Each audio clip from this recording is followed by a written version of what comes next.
For those of you that don't know who I am or what I'm up here talking about, I'll just give you one quick sentence that for the past few years, I've been more grumpy than usual, and it's because I've been enduring a very difficult lawsuit. And I should mention up front, and I'm going to be looking down quite a bit, I should mention most people have notes so they know what they're meant to talk about. Most of my notes are about what I can't say. And in fact, I was on my phone with my lawyers yesterday, carefully figuring out how to get around slander and libel issues that I'm going to get into in a moment, because I've signed so many agreements in my life. My background is kind of scary in the fact that this is the first year in my professional life I'm currently not in a lawsuit. This is an amazing thing. For 18 solid years, I was in never less than 3 at any given moment. Always there is some lawsuit I'm dealing with, I'm being sued, or I don't bring the lawsuits, I just end them. So I've also never lost. I've had, in that time, I've had almost that many slander cases against me, and I've never lost a single slander case. The good news is, the truth is usually on your side, and I just have a way of saying it. So, so be patient with me. Normally I speak just off the cuff, because I can just speak my mind.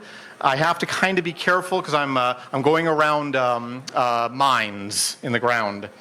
So I'm going to start this talk with just a basic framing. Some bad people, I'll call them assholes, wanted private data from you, and I didn't want to give it to them. It wasn't my data. Actually, in fact, I didn't care if they had my data, but I wasn't going to give them your data.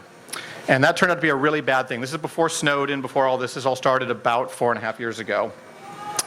So I'm going to give you a quote, one of my favorite quotes. It came to my head every single day of this case. It's from George Bernard Shaw. When a stupid man is doing something he is ashamed of, he always declares that it is his duty. And boy, every day I would deal with these guys, and I even would put this in my messages to them every day. It's like, when are you acknowledge? You're just stupid. You just don't, but you're dangerous. Okay, so the basics. Who are the players here? Well, this was a lawsuit that ended up playing out in the South, and it's the deep, deep South called Florida. And it's like South Alabama is, I think, Florida North, right? So my judge's name is Judge Raymond Ray. I was notified by my attorneys that I'm allowed to say anything I want about the judge. I actually don't have anything really that bad to say about him. Unfortunately, he almost destroyed my life, though, because he didn't do what he was meant to do, which was be a judge. He never judged. He just let the other side attack and attack. And sadly, if anybody's been in a lawsuit, that's about the worst thing a judge can do, is not judge. His name is Judge Raymond Ray. And yes, this is the South, Ray. I have to just do a quick imitation of him, because he would never look me in the eyes until just one moment, but it's always like this. Now, what's before us? It was that type of judge. It was just you have to pick deliverance music in the background, you got to picture that. 4 years. Okay. I'm going to refer to the law firm in this case, and make it fast and simpler, as BS. You'll have to look online why I call them BS. I'll refer to all the evil lawyers as just assholes, just a-holes. It's just much easier that way. It makes it easier for me. I have a very close friend who's an animal control officer, and I don't like to hear stories of animals being hurt. And I used to say to him, you can say anything you want to me, but just replace everything with lawyer, and then I'm fine. And he'd go, well, a bunch of lawyers were hit by a car yesterday. That's fine. I'm fine with that. So, this is my disclaimer right now. Everything I'm about to say is my personal opinion. This should in no way affect your opinions of BS or the a-holes that work there. Should you want to form your own opinion when you are finally sued by them for no good reason, that's your prerogative, not mine. But these are just my opinions. It's my story, so no slander there. Okay. So it all started when I was building a multi-million-dollar computer control system for task management for the military and other big companies. And we were about to get our next round of funding when we went outside my personal pool. So this is all my personal money and my team of money, my people that I do it. I don't usually go outside. I've capitalized all my own companies my whole life. This was the one rare time where I allowed an executive who worked for me to bring me somebody from the outside world. And it was a lot of money, $7.5 million. I'm like, all right, well, we can do a lot with that. We'll give it to marketing, et cetera, et cetera. And it turned out that the guy that we got the money from ran one of the largest Ponzi schemes in history at $1.2 billion.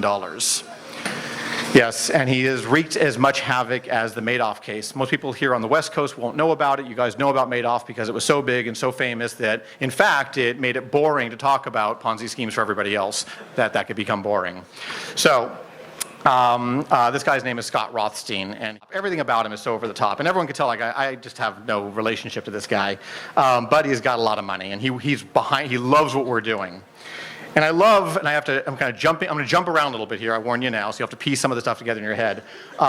In one of the few statements he made, he's in witness protection within jail. I don't know what that call that, but he's been separated from everybody else. Still, he's secured. He wrote like a 5 or 6 page, and in this Ponzi scheme bullshit, in the very middle, there's one little sentence in there. It says he thought my product was going to save his ass. And I'm like, you got to be kidding! Like, really? You invested all this money because you thought I would make so much money for you, I could fix his Ponzi $1.2 billion nightmare. It's sort of the opposite story of what you get here in the Bay Area, of just people handing money over to insane kids that have just a great idea. So we're screwed. Everyone's screwed. We realize everyone. It's like a dark day in this whole community. For the next few months, actually, in fact, I start paying all my team. I have like 50 people out of my own pocket. And I'm like, you know what? I'll just cover everybody. Let's figure out what's going to go on here. We'll work it out. Months go by. We realize this is, slamming into a wall. And I get a call from an a-hole. And in this call, they say, oh, we want to get access to the system that these lawyers were using because that may be information about the Ponzi scheme. And I'm like, okay, that's fine. You can have everything that's yours is yours. In fact, if you have his password, you just can log right in and take it all. And he's like, no, we want everything in the system. And I'm confused, literally, I'm confused. I'm like, well, what do you mean everything in the system? I mean, understand that this system is like a warehouse. It's filled with people's boxes of stuff, and you have one of the containers over here. You can have everything in the container. It's all yours. And he's like, no, you're not understanding. We want everything. We don't know where the stuff could be. And I said, well, it wouldn't be in the other containers because no one at the law firm would know about that. That could be Disney as an example, or Warner. And when I give examples, my examples don't tend to be examples. That's who was in the other containers, is all these other companies that I do business with. And it wasn't really any of their business, but I said, look, big companies are behind this. You don't want to mess with that. That was kind of my theme to them. A few days later, I'm slapped with a subpoena. Now, I've dealt with subpoenas in my life, but this one says, hand over all, in capital letters, all data. So it turns out that when you tell the court to fuck off, they don't like it, and they put you in contempt of court. So there I am in court, and it's even worse because this judge decides, when I told them to effectively fuck off, I'm not handing you over any data, to pull the room. And what's interesting here is that I live in Hawaii, so they actually allowed me to be in court by phone. So I couldn't really see everyone's faces. But I'm hearing all these voices, and I hear the judge say, well, let's basically put it to a vote whether I should be put in jail.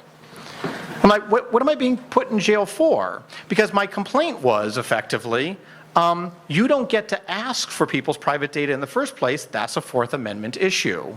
You guys don't get your stuff just searched and seized. That doesn't work that way. This is one aspect we're just going to hold on to here. So, but they're putting it to a vote. And there's a guy who gets up and did a really horrible thing. He ends up becoming a friend later. But I call him Mr. Pong. And the reason is he gets up in front of the judge and he says, well, Your Honor, and they hear my name, and they actually hear my name, and they think, oh, he's got to be an evil guy, got an evil sounding name, I must be evil, and I do evil things. And it's true, this really is, you can hear it in their voice every time they say that. Reichart von Wolfsheild took all the data. It's like, I didn't take anything. I don't even know anybody's data. So he's talking, and he says, well, Yana, I don't know anything about technology. You know, the last thing I ever played was like Pong, and he's talking about Pong the game. He says, but yeah, I think he should go to jail. I'm like, so you've just said you don't know anything about what this problem is, but in your gut, put me in jail. Yeah, that's the solution. And they all go around. Of course, everyone votes. I'm going to jail. Yeah, it's like a Monty Python. It's a witch. It's like, I'm not a witch. They put this nose on me. Yes, of course you're not a witch. Well, we'll test the witch and dunk them. So now I'm in contempt of court. But my favorite part of this particular part, and I'm putting a little focus on this, is we defended ourselves, my attorneys, myself. We defended ourselves and are saying, but you're not entitled to this private data. And if in anything, we're saying we want the assholes to have all of the other assholes' information. We want all the asshole stuff to be together. You can have all that. BS can have all they want. You just can't have the private stuff. So the fascinating part is we end up in this weird sort of sub-state. And this is the problem with all lawsuits, is that you want it to be fun and simple and black and white, especially because it's in front of a court. And in fact, courts can make things much, much worse because they don't ask the right questions and there's not that subtlety of discourse, especially if no one wants there to be a subtlety of discourse. And so this is where I have to explain a really important part of the story. This is a bankruptcy. And in a bankruptcy, who makes money? Lawyers. We all know that. Lawyers make. But you hear that, but you really understand what this means. Let me explain it really simply. They're going to get paid from the money that's going to be recovered from whatever bad thing happened, bankruptcies or in Ponzi schemes or whatever's going on, and that's the formula. There's no cross-reference, there's no check. So if things go well, they get paid. And if things go badly, it takes longer, they get paid more. And that right there is the game theory problem of this entire situation. So anything I happen to say right now, if you're saying to yourself, why'd they do that? Why'd they do this next thing he just said? Let me just say it this way. If I said to you right now, if you could dress up like the most ridiculous, scary clown and walk outside and sort of assault people verbally, and I'd give you, let's say, $750,000, which is what they billed in my case, then you do it. In their case, they just had to file a motion against me. So even if they knew they were doing something ridiculous and insane, they'd say it was their duty, and they would just do it. So give me a moment. My computer locked me out. One moment. There we go. Okay, so I've got my subpoena. I'm now in contempt of court, and now I'm fighting my first of my many cases they're going to bring against me, because they're paid, of course, constantly to attack me. This was a 4-year case. Now I need to mention, I paid for it all. Without getting into my personal finances, I've built a lot of products, made a lot of money, and they know it. So they're going after it. But the bigger problem is, and I'm gonna have to describe this in a very strange way, I'm going to tell you a meta-quick story. And the meta-quick story is a weird one. It's most of my time I live in Hawaii, so I live with a lot of hippies is a good word to use. And hippies invite me to lunch and dinner because they think I don't eat well enough, and they're right. And so this beautiful meal was prepared. It's all natural. The person just gathered all the vegetables and fruits and everything. And so there's about 6 people having dinner. And it's 2 of my friends and one of my friend's mother and her boyfriend, bearded guy, very, very down-to-earth guy. And we're talking, and they happen to mention the horrible thing I'm going through and why I'm so stressed about this lawsuit. And they said, actually the boyfriend would like to hear the story. And I'm like, all right, fine, I'll tell you the story. And I do about 5 minutes of just basic explanation. And he starts to ask, every time I say something, he asks me a very poignant question. Like, wow, that was a good question. That's what you've got a quick question there. And I said to him straight out, I said, as I talk, the problem is if you have some basic knowledge. I'm just kind of sizing him up. He seemed very professorial to me, so I'm like, you're clearly educated. I'll assume that you're going to be very logical. You're going to ask me a logical question. You're going to see there's going to be a pattern. You're going to say, Reichart, why did they do this? And I'm going to say, I'll give you the reason. I'll say it's this one weird condition where they can get it through a loophole, and therefore they make money. And I just kept saying that. And so we did this. We played this little game. And after about 20 minutes of this, I said to the rest of the people at the table, I said, do you really want to hear all this? And they're riveted, though. They're like, yeah, tell us more. There's horrible things happening. And this guy just keeps asking great, awesome questions. And after I get through the whole story with him, he says to me,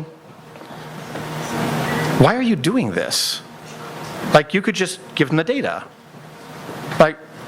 Well, but that would be wrong, and not coming from this country, I'm here because of the constitutional laws. Seriously. I don't mean that as a joke or as a, hey, I read it on a website once.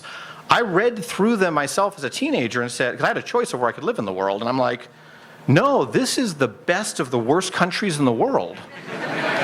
It's like, yeah, we got some crappy stuff going on, but this country, at least they're trying, and they've been trying for a few hundred years. I like these rules, these basic tenets of it. No, I'm in. And I said, look, if I'm not going to support this, then I'm going to leave the country forever. I'm serious. This is serious. I'll leave. I'm gone. I can live other places still. So, no, I'm going to defend this to the very end. This is a very serious issue. They may not have, and remember, this is 4 years ago. All the stuff you guys now know about people starting to stand up, this hadn't happened yet. I had no one on my side, no one talking about any of this stuff. So I had to pay for it. And so what's my choice? I either don't pay for any of this and I hand over all my data, which is other people's data, not even mine, or I don't, and it's going to cost me. And they made it clear, because they also knew. They knew in their heart. I could see it. They even discussed it. They looked at me like, you're really willing to go to federal jail for this? I'm like, I'm going to fight you to the fucking ground. You are never going to get anyone's data, no matter what. That's the deal. My own attorney began not charging me at that point. That's how good a person he seriously. He was like, I'm here. We're in this together. I'm not leaving. He's one of the greatest humans. So you see, there's good ones out there. They're just very rare. So I say all this, and then I find out who the man is that I was talking to. And I actually have to read this because his whole title actually catches me off guard, and I didn't know it when I was talking to him there. His where do I have him here? Hold on. There we go. His name is Ignacio Rivolo, and he is the residing justice for the First District Court of Appeals here in San Francisco. He is the state Supreme Court named him to the Commission on the Judicial Performance. This is the man who's in charge of the ethics of this. And at this point in the conversation, when I said to him, I have no choice, he said, wow, it's on principle. That's really cool. He says, I know about that judge down there. It's a really sad situation. And it was the first time this was about 2 years ago, 2.5 years ago, it was the first time that a human being looked me in the eyes that was not one of my own lawyers, somebody actually outside, who looked at me, and I understood that he really understood that I was fucked, but I had no choice and I had to keep moving forward. It's hard to explain what it feels like to be, even with your own people, even with people trying to help you. There's a difference when it's not part of your team, when it's outside. It was a very emotional situation for me, which is why I thought it was worth telling this part of the story. And I was with my very good friend, very close friends, and I call them hippies, respectively, or with respect. Sorry, I mean in a good way. But I was in this really warm, good, wonderful place with really good people, and it was like this really weird thing. That's like, you're what? You do what? And you're dating her? Okay, I get it. So, from the Bay Area, what do you expect? So. Ray Leon. I'm actually giving you a name of a person. At the beginning of this case, I was told to hand over the data to this guy named Ray Leon. Now, there's a bunch of stories here. I'm going to try to keep them quick. In fact, where are we time-wise? Somebody have a time on me? So I'm going to give you 45 minutes, then some questions. What time is it right now? 3:23. Perfect. I'm doing great. Okay, Ray Leon. I see this name. It means nothing to me. But it dings in the back of my head. And I kept saying to my attorney, who's Ray Leon? Why am I giving him this data? He's the guy who works for BS. His job, he's an IT guy for a big law firm. And he goes, oh, you should know Ray Leon. Ray Leon is the Ponzi schemer's brother-in-law, former. Remember, it's the South. And I'm like, wait, what? You're telling me that the brother-in-law of the Ponzi schemer works for the lawyers that are representing the lawsuit that is against us to gather money back from the people who were screwed? Like, yeah. Like, this doesn't make sense. I'm definitely not giving him anything. I'm not even, no data. No data is going to that guy because he's on the other. How is that possible? I'm giving you one little tiny example here, one little insight into about 40 situations just like this. Now, I asked for the paperwork. I said, well, did they declare who he is? Oh, yeah. And in fact, he received $3,000 from the Ponzi schemer. I'm like, shouldn't the moment you do that, you're disqualified from the lawsuit? And they're like, well, not here. And then I I got to go to a group of lawyers with me. And every time I would talk to them, for like day after day, and I should mention, every time I'd have to fly there, which I flew there from Hawaii and LA and there, $6,000 ended up costing me. We figured it out. Every single time I'd fly there was $6,000 in my pocket between flights, time, and then them charging me, and then we'd go to court for that day. So it just adds up really fast. The money just dripped out. Ray Leone, this is like really bothering me, and I'm like, what's going on? So a few months go by, and I hear he got depositioned. And of course, you have to understand, this lawsuit is generating, if it was physically printed out, it'd fill this entire room with paper. We actually did a calculation. My paperwork alone would have just been on the stage. I read a 500-page deposition, and he's one of the guys in there, and I'm reading, and it says, yes, I received all sorts of things from Scott Rothstein. I received, he paid for my children's bar mitzvah and bat mitzvah. He paid for tickets. He bought off my IRS. He paid for my credit cards. He bought each of my kids a new car. I'm like, this isn't $3,000. Quick back of the napkin, this is $250,000, and this is the guy they wanted me to hand data over to? So we build a case. Small note, just jumping forward, it ended up being $500,000 he received. I just extrapolated from what I could get from the deposition. So I say, hey, don't we have a conflict of interest finally? Because the BS law firm is meant to have told everybody that they had a guy who works for them who received monies from the other side, therefore he himself should be sued to get the money back. The judge agrees in one of the 5 lawsuits. Somehow magically the other 4 don't matter. They brought 5 cases to me at that point against me. That particular one, yes, you're right, conflict of interest. And this is a game of chess. If you guys have watched, what's this television show, Henry VIII, you know, the whole show is really about chess. This is a game of chess. And what did they do the moment I took one of their pieces off the board? They removed my lawyer contempt of court. Not contempt, sorry, for a conflict of interest. So my lawyer is now, and what they've, don't worry, nothing, it didn't mean anything, it was very silly, but I couldn't use him as my lawyer. And this is important because I want to explain how these dynamics work. Because now they're kind of open to settling, but they want to fine me because, point this out, they had to hire an expert for $60,000 to check what I was saying was true, which it was, but the expert's conclusion was, and I'm going to use this against this man because I can. This is not slander. It's in his public report. I am not the gatekeeper of other people's private data. And he's right. I actually am not. Except that I am. Because every one of us is. So the good news comes later on that aspect. But $60,000, so they wanted that money back, plus they wanted their time and damages. And I can just give you a quick analogy. It's like being beaten up by a bully who then wants to get paid for having gotten blood on his hands. So, public record, the trustee, who I will not mention other than this one moment, I can just state as a matter of fact, required me to sign an agreement that said I would not defame him. A strange request, especially in a document that's publicly available. I want you guys to think about that for a moment. I'm not allowed to say anything bad about him, and I won't. But there's a document, you guys can find it on the web, and it says how much money I had to pay to have somebody tell me and the judge that I'm not the gatekeeper, but I am, and that I'm not going to say anything bad about him, and that I was going to give them all the things I already agreed to give them, which is all their data and not the private data. So, let's do some quick math. My lawyers and these lawyers make about $500 an hour, just to put it in perspective. So I'm not allowed to use my lawyer, but I had to go do a mediation where he was called into it as well, which meant that I had to get myself a new lawyer, which I did, for $500 an hour, plus I had to have him have his own lawyer, so they're each costing $500 each. So that's $1,500 per hour for a 2-day mediation, which ended up being 2 days because someone, maybe a trustee, didn't show up until the second day, so we just spent on talking and trying to figure stuff out without him, and then changed everything we were doing the very next day. And then, of course, I'm going to sign it anyways because I really have no choice, so I just signed the document because it was actually cost less to do that than actually have the lawyer sit there and talk. That's what really happens in these cases, day in and day out for 4 years. So a day like that is about $30,000 when all is said and done. And guess who gets to pay for it? So, my deposition. My deposition was also, I've had a lot of depositions in my life, I've been in a lot of lawsuits.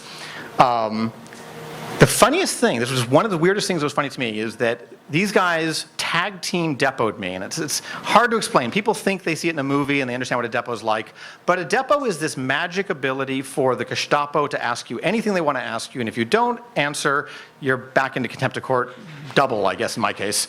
So I answered all his questions, and I'm mentioning this part of the story because at the very end, they said something very strange.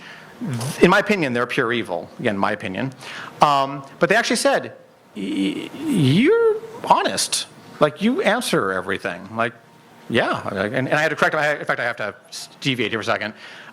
He'd mess up every once in a while, and I'd have to correct how he was even asking the question, which you're not really meant to do this with them or even help them. But I was repeatedly having to have the court stenographer, or in this case it's just a person stenographer for the depot, read back to him what he just said when he would get something wrong, because he'd get sort of angry about something. I go, that's not what you just said, and I can't answer the question in the form that you asked it.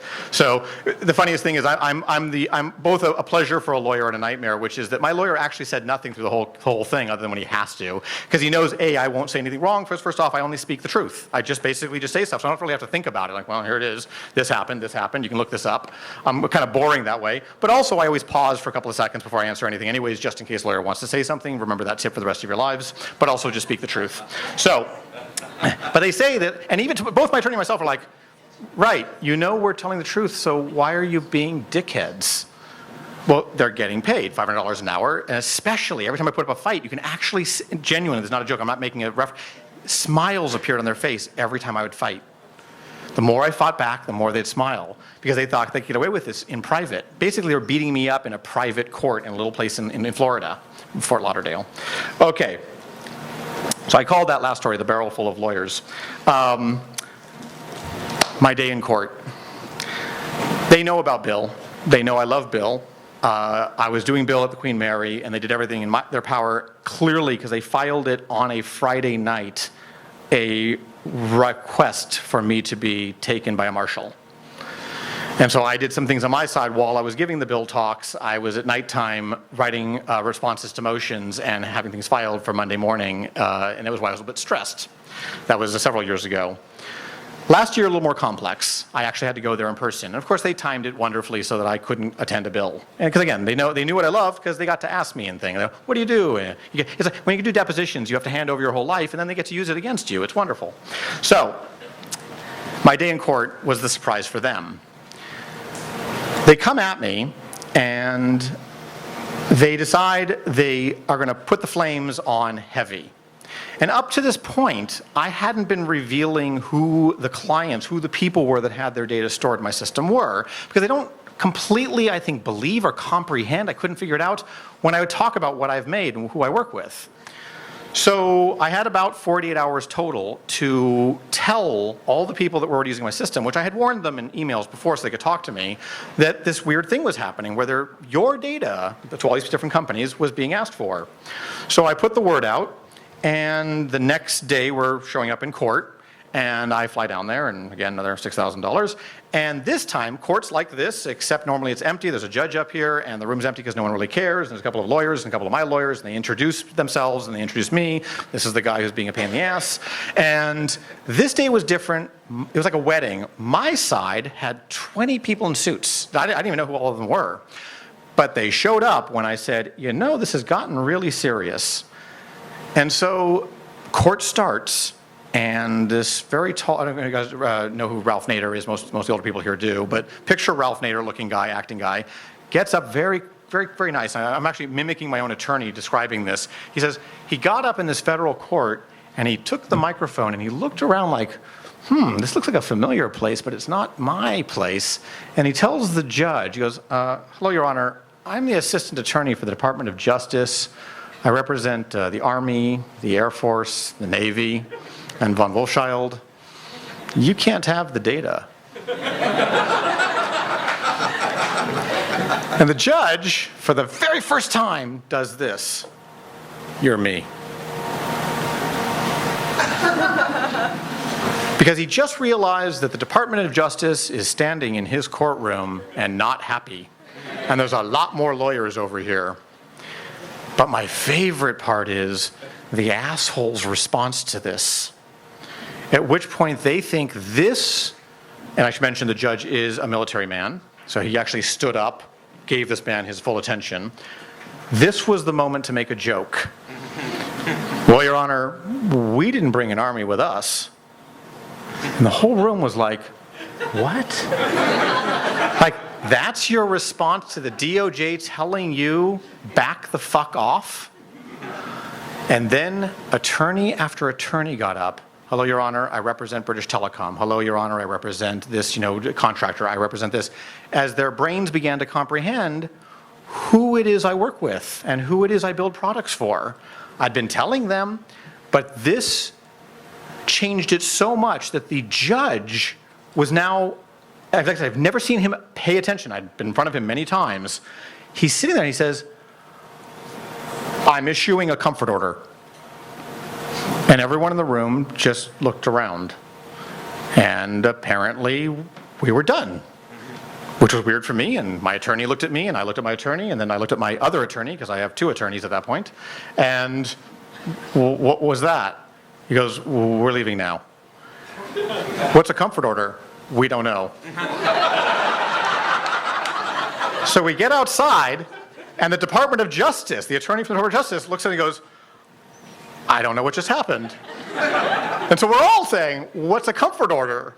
And so one says, well, there is a weird thing that happens like 7 times in history, apparently, where when a judge just shit a brick, they issue a comfort order.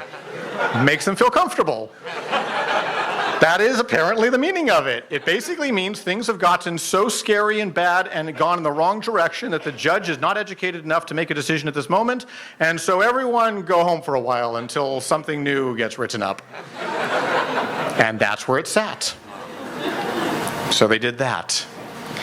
Now time's going by and I'm losing money, and so I've read my agreement with them, which I had signed from the original mediation agreement, and it basically says I'll hand them a copy of the system, and I go, okay, well then I'll just go start up a new system and rename it. So I start my same company and move everybody over with their permission to a new system, which I name Prolific. A few months go by, 4 or 5, remember the comfort order is still in place, and they discover this. And I get a letter that says, we're suing you 2 more times, or for 2 more issues. Each issue is technically a separate case, but they're points.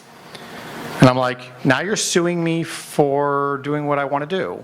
And what is this? What is the actual lawsuit? Here's the lawsuit. I stole the clients, I'm a bad guy, and I stole the system. So I figure maybe a simple conversation can solve this one. I'll try. In Florida, if you leave a company, you have to have an agreement that says you're not going to steal their employees. Otherwise, you're allowed to steal them all you want. It's not California. So that's number 1. Number 2 is my system's open source. I can't steal open source. But this is the South, and they don't understand that. My rough guess is they made about $150,000 not understanding what open source is. But at this point, they're about to take me back into court. They're about to have a federal marshal come grab me, and I start freaking out, and I actually call upon a friend of mine in this room right now, Brad Templeton. Brad! There he is. I tell him my very quick story. I even tell him at the meta level, Brad, I realize this is really out of left field. I know you don't want to deal with this type of crap, but I still don't understand it. And now I'm like, I'm telling you too fast. You're not going to quite follow the whole thing. I apologize, but I need someone with some credibility to tell them what the fuck open source is. And he goes, well, why don't we just get the person who actually coined the phrase, who's also here, Christine Peterson. She coined the phrase open source. So I'm like, okay, call her. She goes, well, yeah, I'll look over what you have there. It's open source. I can go in court and say this. So I go back to them and I said, hey guys, if you sue me, and I'm giving you the summarization of this, if you sue me, I'm going to go in court and I'm going to make you guys look really, really bad, like the type of bad where you're going to have to like give money back. Now that got their attention. But they basically grouped up and I said, look, I'm going to go into court and I know you don't understand all this, but this is the weird part. Here's the game theory of this. The best move I can make is still telling you my entire plan. because every time you ignore me, it's going to get worse and worse for you. So here's the deal. I'm going to go into court, and we're going to point out the obvious, which is that I can't steal customers because they already actually wrote me letters saying, please, we will follow you anywhere. No one else is allowed to have our data. And secondly, it's open source. So the person who coined the phrase open source, and you guys kind of have it, even if you don't understand this, you know you should probably be very careful here, because all the other cases in the courts, you guys are losing. And so they finally backed off and said, they called the next morning and said, we're done. Because I said, you're not going to get any more money out of me, and the downside for you guys is I'm finally going to get something back at you. So you got to decide now, walk away or attack. And that's what they agreed to. And so at this moment, I am now free of all lawsuits.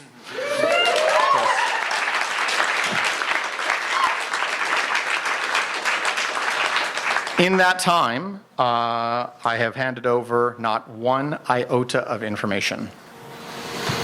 It's very important. There are other people who have gone through very similar things that I've gone through. There's another gentleman who was an ISP, same basic concept of story, much smaller amounts of money. He couldn't afford to pay for it himself. He got some help, but the EFF has stepped in a few places here as well. I should mention one of the people that was in my system, again, I deal with big people, was the ACLU. When I called them, they were, you gotta be kidding us. Like, yeah, they want us to hand over all your data. Does that sound right to you? Like, no, that doesn't sound right. It was so insane, and they were taking such an amazing risk. So, sadly, it's been, there isn't a huge upside to this. It's not the great American story. It's basically defending what we already have, and it made me realize, it gave me an insight into, when I do speak at colleges and to high schools and kids often, that I don't want to scare people, I don't want to ram anything down anybody's throats, but there's this sort of belief, and I'm going to make an ageist statement here, and I'm old, I'm in my 50s. I'm going to make an ageist statement, but I want you to carry it forward to your friends and to your friends and kids and so forth, which is that if you're young, you kind of have this idea that we've fought in the past and now that's good for you now. And it's not.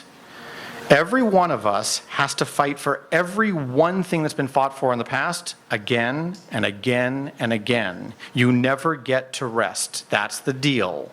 You did not gain your freedom. You individually have to each earn it again. Hopefully, you as a single person may not have to fight in your life. But when you hear someone else fighting for these types of things, you can't sit idly by. So I don't care if you're an activist, I don't care if you've had to be involved in something like this, just understand that the line to losing what we already have, and we don't have enough yet, is so thin. And every other country is fighting for what even we have. That's what I walked away with. That's it.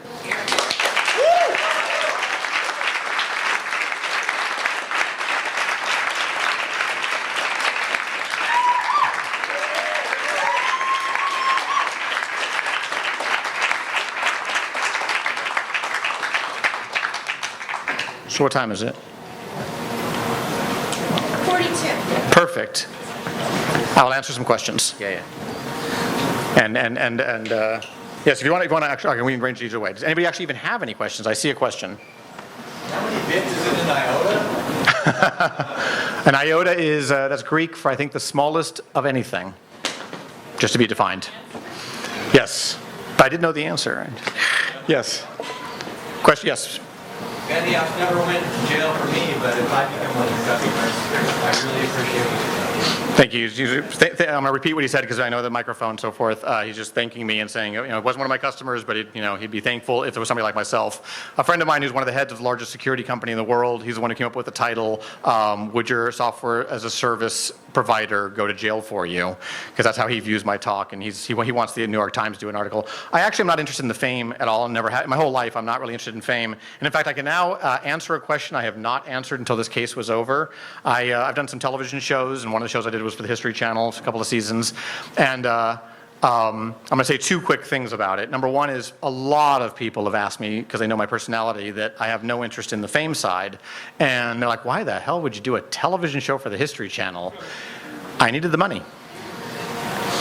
It was easy for me to do. I could do it in a flexible time. I had a lawsuit going on. I told the people at History what was going on, and that there would be times where I was going to disappear for hours, and I was going to have to work with my lawyers, and if they call, they're the highest priority, and the crew will have to sit and wait if that's the case. I did it for the money. That said, I'll tell you the second point. I was extremely fortunate to make one of my new best friends, which is the co-host I had in the last episode, which was Scotty Ziegler and his entire family, which are just incredible human beings. I mean, I will use the phrase blessed. They're amazing people. I would never have met them under other conditions, and I will know them for the rest of my lives, and I'm there for them forever. And I got to work with my good friend Garrett, who I almost killed, but that's why we're friends, because I didn't kill him. So that's the proof. That's proof.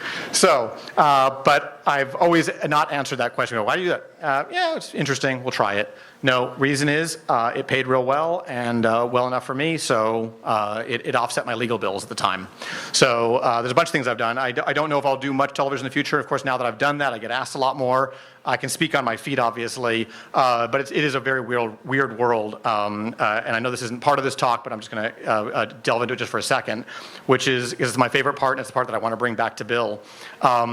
When Garrett, who's a theoretical physicist, and myself agreed to do the show, I basically did all the contracts, of course, and